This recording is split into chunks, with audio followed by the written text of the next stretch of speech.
Hi, everyone. We'll go ahead and get started. We have a lot of information to get through today, so we want to be conscious of your time. My name is Tiffany with LATAN.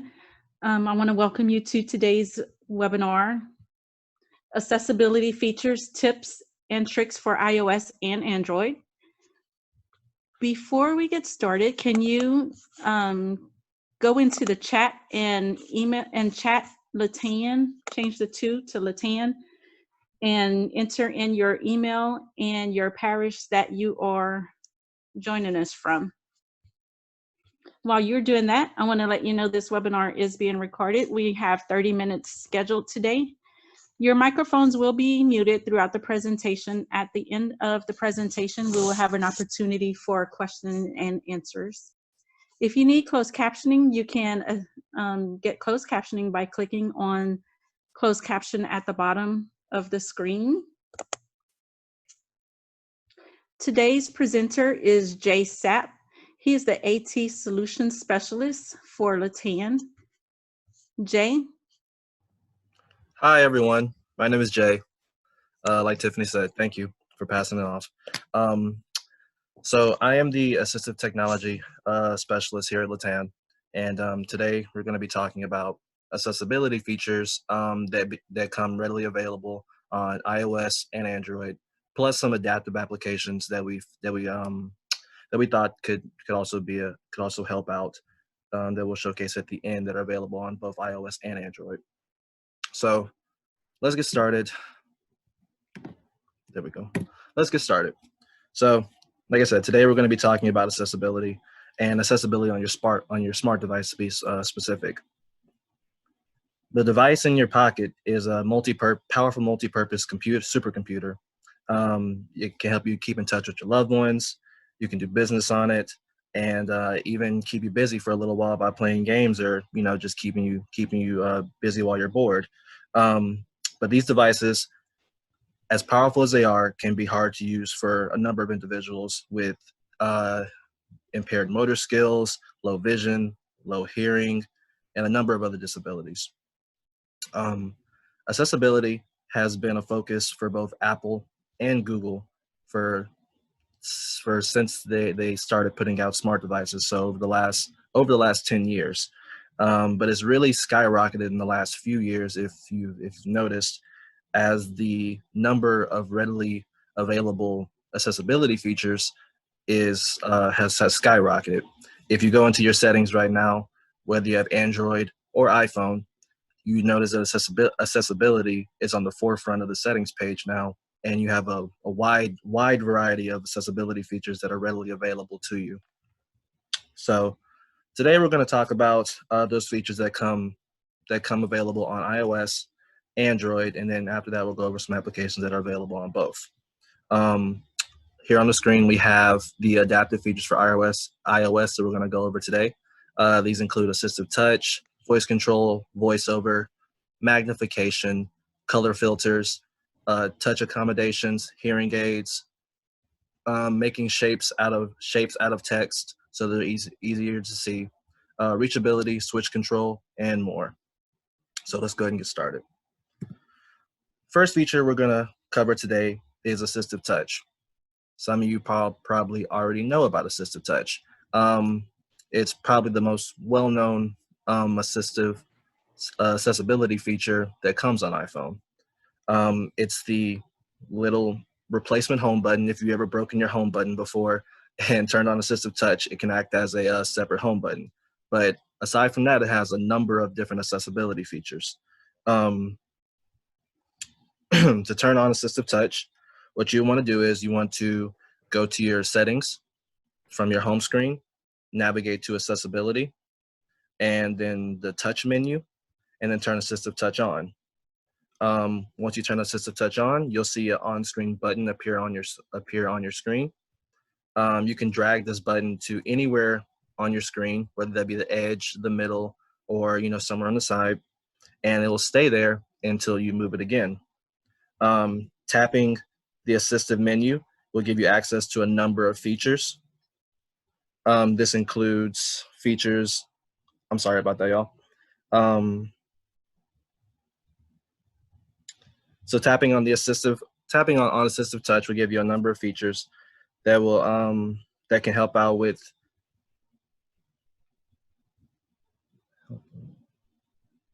I'm sorry, y'all. I got a call in the middle of that, and it just totally messed me up. Okay, so going back to this.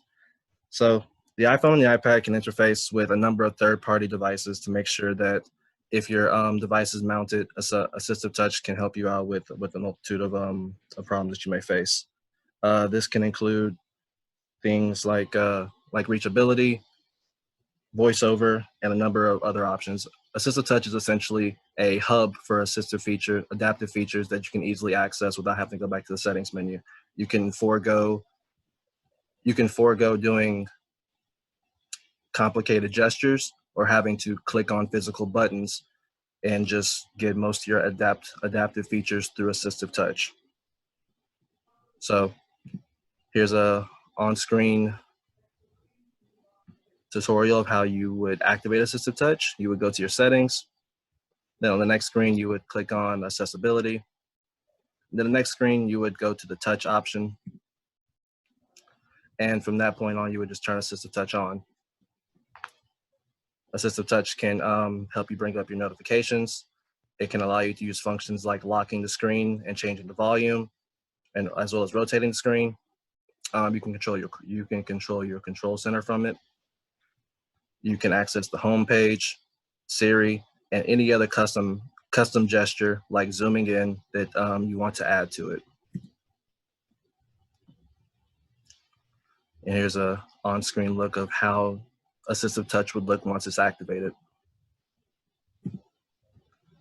So next, moving on to voice control. Voice control is a new accessibility feature in iOS 13 if you've upgraded your iOS device recently. It allows you to speak commands to your iPhone or iPad using Siri.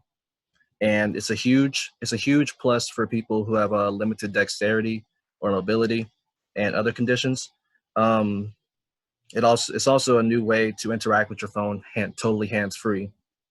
If you're using voice control for the first time, you'll need to set it up by launching the settings app from your home screen, navigating to accessibility, tapping voice control, and once you tap on that, it'll give you an on-screen tutorial of all the different commands you can give your phone. Once you press continue, the welcome to voice control screen will come up. Once you continue again, it'll give you a list of items that you can say. And from that point on, it'll go about learning your voice. So moving on from there, our next feature is VoiceOver. Not the same as voice control. VoiceOver is an accessible feature that will make using an iPhone or an iPad easier for someone who has low vision or no vision. With VoiceOver, anyone with a visual impairment can have their iDevice screen read to them, and this includes buttons, icons, text, links, and other interface elements.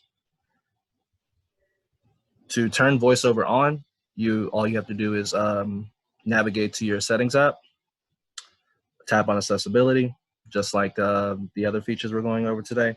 Most of these features will be in the accessibility suite, but go to your settings, go to accessibility, tap on the VoiceOver option that's under the vision category at the top. Once you tap on the VoiceOver switch, to activate it, all you have to do is single tap somewhere on your screen, and the phone will read back what the option is to you, and you would double tap it to actually select the item. If you want to scroll while VoiceOver is on, you have to scroll using 3 fingers. So the next feature we're going to go over is magnification.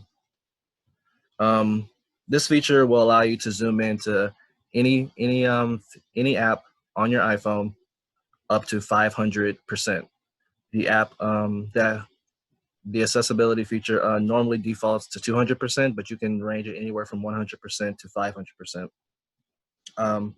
When in zoomed in mode, all of the standard navigation and selection gestures that includes typing, swiping, and pinching, they all work just as normal. Everything's just zoomed in. Zoom alongside VoiceOver, the last feature we just went over, they both work together very well, and when they're in combination, can provide a pretty substantial increase of usability for someone who has low vision. So to launch the zoom or the magnify accessibility feature from your phone, what you want to do is you want to go to your settings app from your home screen, tap on accessibility, tap on the zoom option that's under the vision section, and then tap the switch to turn zoom on. Once you have zoom turned on, to zoom into a certain aspect that you want to, a certain aspect or a certain picture or whatever you want to zoom into, you would just double tap with three fingers anywhere on the screen. Moving on. Now we have color filters and inverted colors. Inverting colors on your iDevice screen can make some things easier to see for people who may have color blindness. Not only does the iPhone has inverted colors, but they also have multiple color features for specific types of color blindness. To check it out for yourself, what you would do is you would launch settings from your home screen and navigate to the accessibility feature like the rest of them. But this one will be under display and text size. You want to click on inverted colors. Once you click on inverted colors, it gives you two options for inversion. This includes smart inversion and classic inversion. I was unable to get a picture of them, but essentially what that would do is it's essentially like a dark mode. iDevices have a gray or a white theme for the most part, and this essentially inverts it to black, and as well as the rest of the colors, it inverts their opposite color. And then you have the smart invert, which is more of like a negative filter that's applied over your phone instead of actual inverted colors. In that same section, we actually have color filters as well. We have color filters for grayscale, red and green filter, green and red filter, blue and yellow filter, as well as black on white filter. Within all of these color filter options, as well as inverted colors, there's an intensity slider at the bottom of the screen to increase or decrease the intensity of whatever filter that you want to put on. So the next feature that we have is speech selection. So similar to the voiceover feature that we just went over, speech selection is a feature that allows you to read text, aloud. It's different from VoiceOver because VoiceOver will read literally anything that you click on your phone. So, but a lot of people actually prefer to not have VoiceOver turned on normally because it kind of gets hard to navigate through the phone because you have to constantly double tap and triple tap things. So a good alternative to VoiceOver is speech selection. If you're just wanting to read some text out loud, whether that be an email, a book, or anything that you're reading on your phone that's too small to see, that you're having difficulty seeing, turning on speech selection can help you out with that.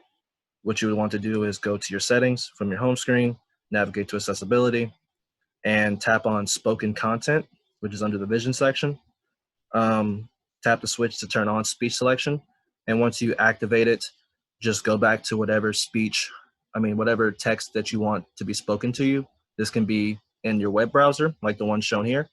And you would just highlight the text that you want read back to you, and the option will come up alongside the copy and paste option called speak.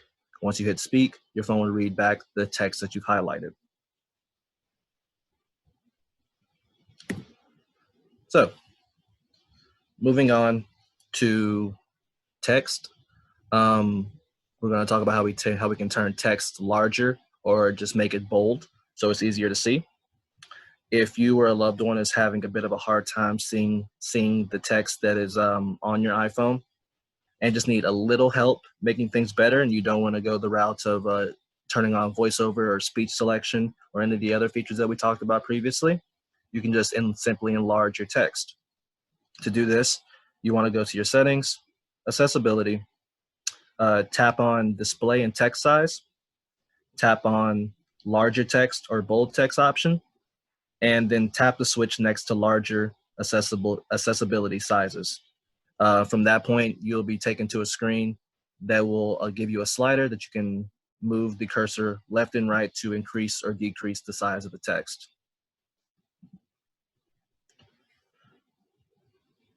The next feature we're going to go over is called Touch Accommodations.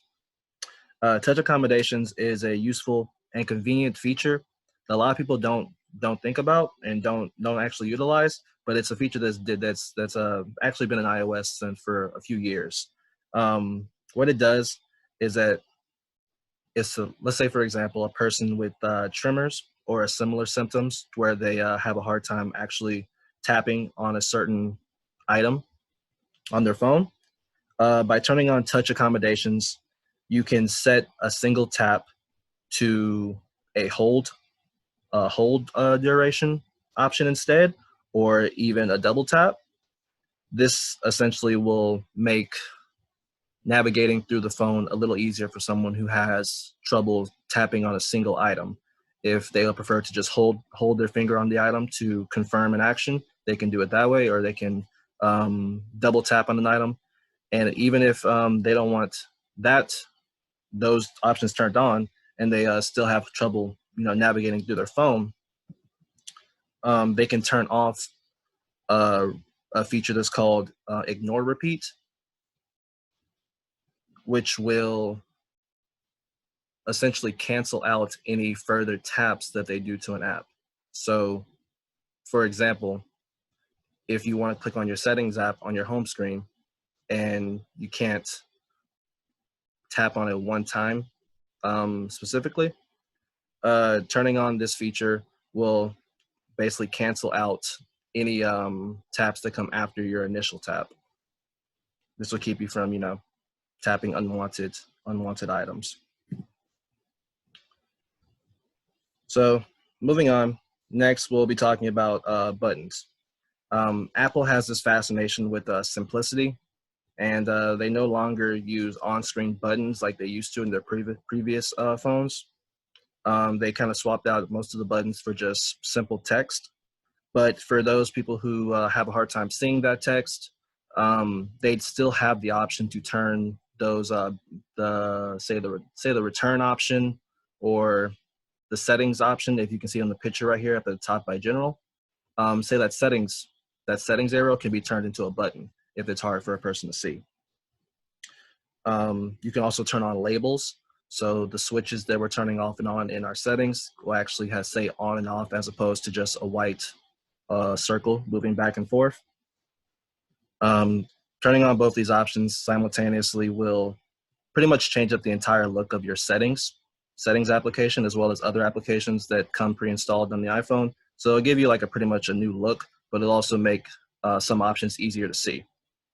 To turn on button shapes, what you want to do is you want to launch settings from your home screen, navigate to accessibility, then to display and text size, switch. You want to tap the switch next to button shapes, and labels should be right under that. Once you tap on labels, all of the labels will switch from circles to on and off switches.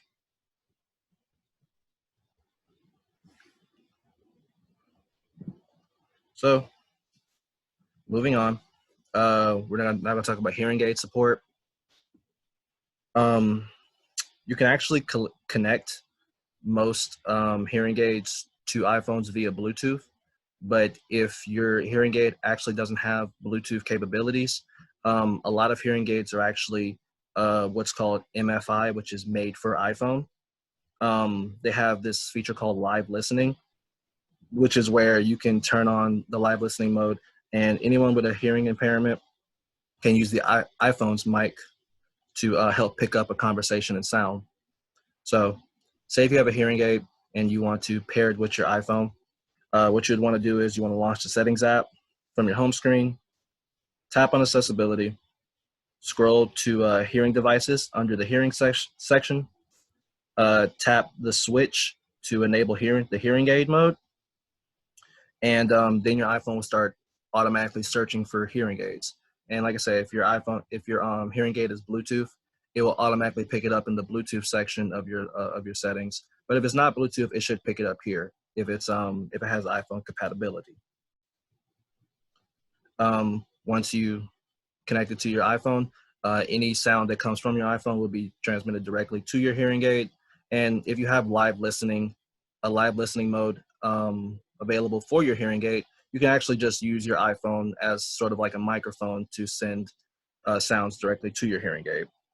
There's a list of readily available hearing aids with live listening and other capabilities available on Apple's website, as well as a list of iOS devices that they support. Now, moving on to guided access. Guided access is an accessibility feature that lets you lock your iPhone to a single app. This is great for education. Say if you have a person who has autism and you want them to stay on a certain learning app, such as a reading app, or an app that's a learning app for skills or language, you can lock them to that app. This is great for learning purposes, or if not learning purposes, at least just handing your phone over to a certain person and just keeping them on that app. To do this, what you want to do is you want to launch the settings app, move over to go to accessibility, go to guided access under the general section, tap the switch to turn it on, and from that point on, it'll give you an option to password lock your guided access. And once you set this up, all you have to do is just triple click on the application that you want to be locked, your phone to be locked to. Next, we have switch control. All iDevices past iOS 10 have switch capabilities. This will let a person with any kind of motor skills disability, or if they just have a switch and they just prefer using it, it allows them to use their phone just via that switch. To launch the switch selection, what you want to do is go to settings, accessibility, scroll down to physical and motor section, tap on switch control, and click add switches. From that point on, it will start searching for switches. Or if you have a manual switch that's plugged in via a headphone jack, you will need a lightning to headphone jack adapter to plug it in. But if it's Bluetooth, then it should pick it up right there. This is the switch. This is the options you would click on to add the switch. You go from switches to add switch, and then it'll give you the option of what type of switch that you want to add. And the last feature we're going to talk about for iOS is reachability. As iPhone displays have gotten larger, the days of using your phone one-handed have kind of disappeared, but most options are actually still available in some respects using reachability.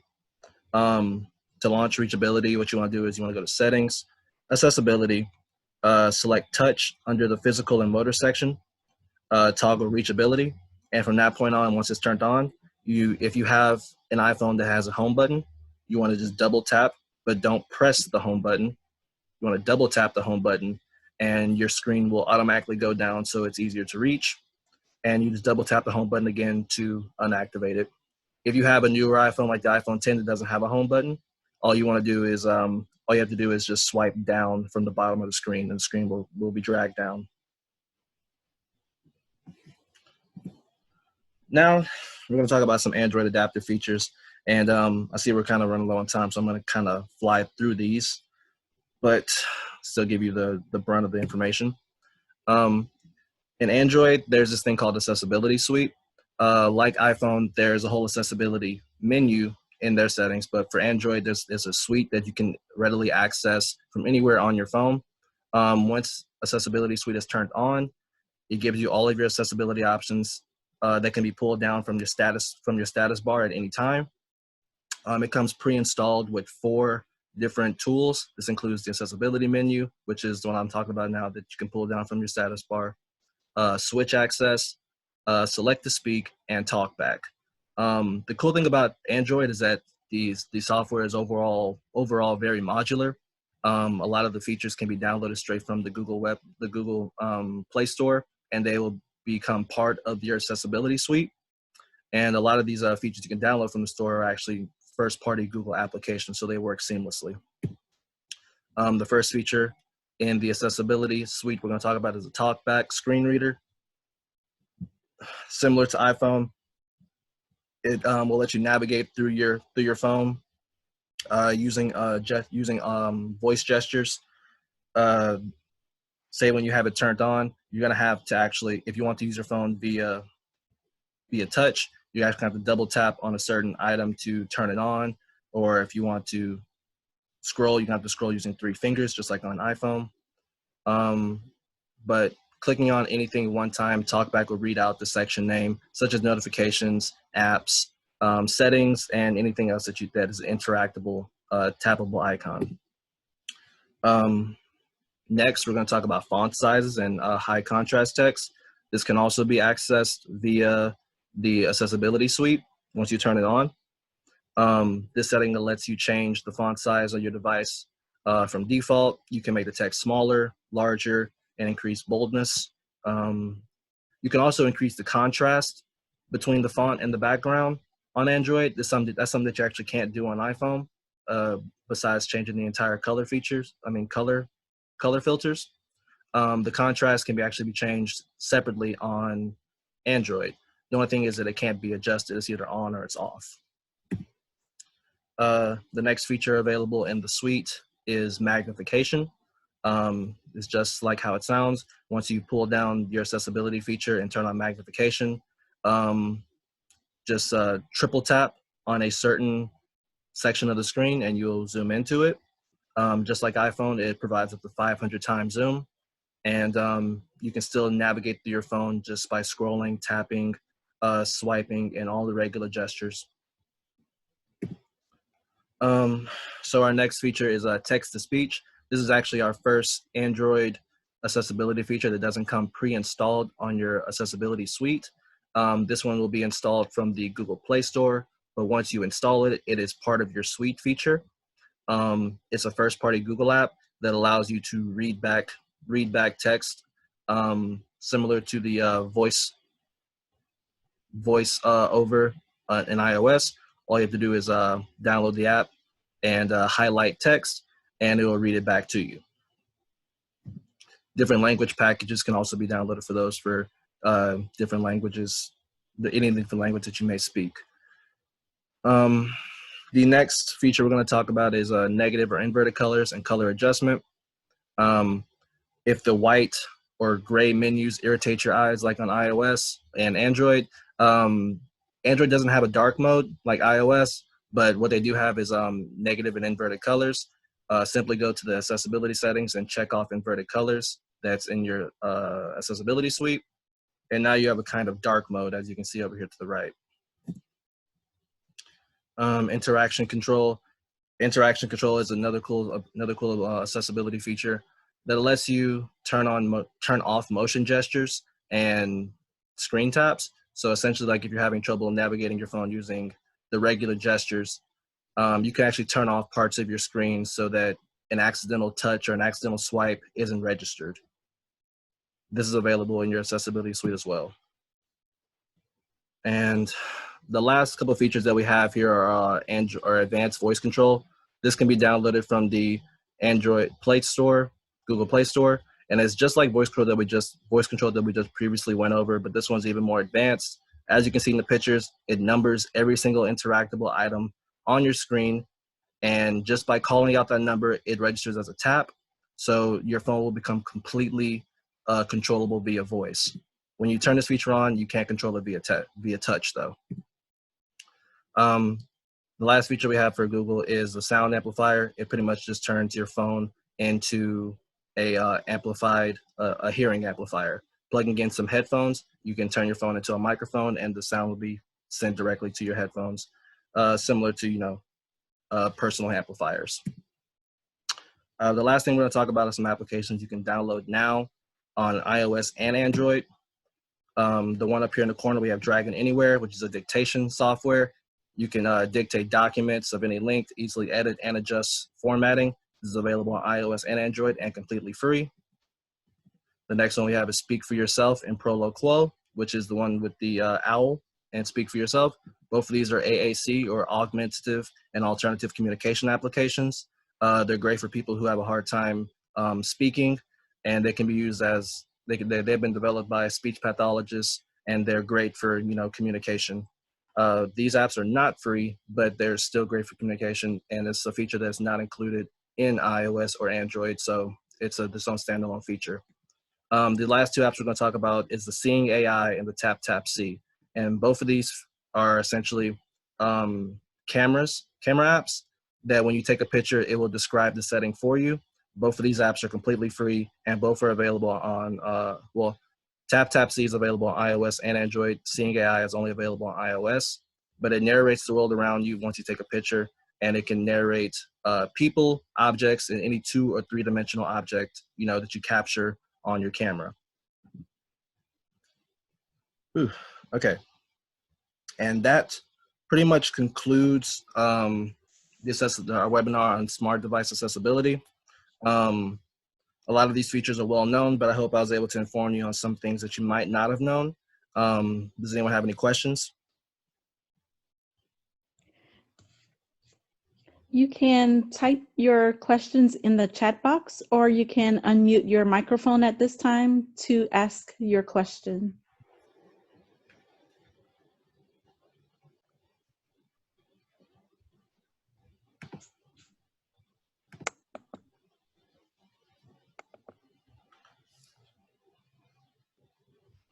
Jay, let me know if you see any questions come through chat. Okay.